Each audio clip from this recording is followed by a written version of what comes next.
मनोहरपुर गांव में एक भयानक चुड़ैल रहता था। वो लोगों के घर के दरवाजे के बाहर खड़ा होके एक सुंदर महिला का रूप ले लेता और लोगों को बाहर बुलाता। जो भी लोग घर के बाहर आता वो सब लोग को अपने साथ ले जाता था चुड़ैल। इसीलिए गांव के लोग दरवाजे पे लिख के रखता था, आज नहीं कल आना।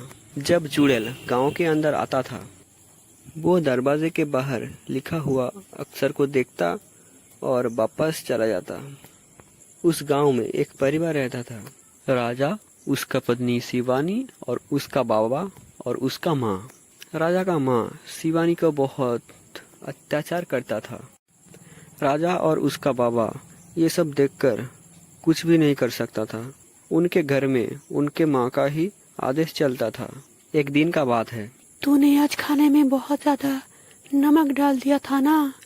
आज से तू रोज रातों में घर के बाहर ही बर्तन धोएगा। अरे सासू माँ, मैंने आपका क्या गुनाह किया था जो आपने मेरे को इतना बड़ा सजा दे रहे हो। आप क्या नहीं जानती, रातों में घर के बाहर चुड़ैल आता है रोज।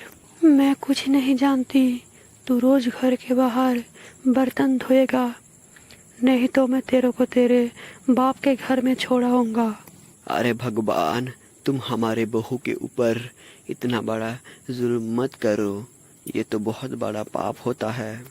तुम मुझे पाप सिखाने मत आओ, जाओ और अपना काम करो। अरे ओ प्रियतमा, घर के अंदर आ जाओ, बहुत रात हो गई है, नहीं तो वो चुड़ैल आ जाएगा और तुमको उठा कर ले जाएगा। ये सुनकर शिवानी दौड़कर घर के अंदर चला आया।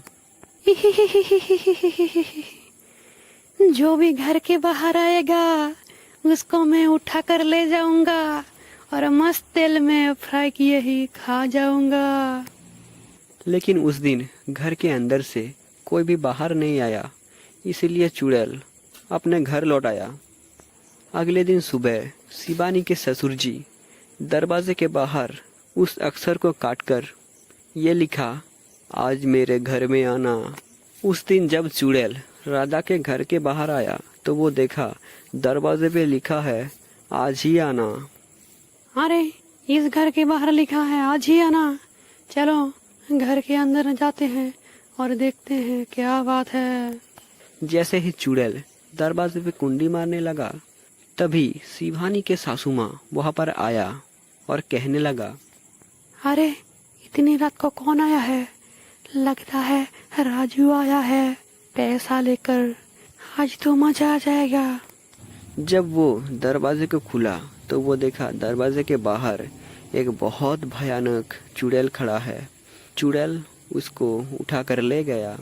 अरे बचाओ, मदद करो मेरे को तो ये चुड़ैल खा जाएगा। ये सुनकर गांव के सब लोग घर के बाहर आ गया और राजा के बाबा को कहने लगा, अरे ओ काका, आपने ये अच्छा नहीं किया, उसे आपको चुड़ैल के हाथ में नहीं देना चाहिए था। ये बात सुनकर राजू के पापा बहुत दुखी हो गया और गांव के लोगों को लेकर चुड़ैल के पास गया और चुड़ैल के पास से अपनी पत्नी को छुड़ा लाया।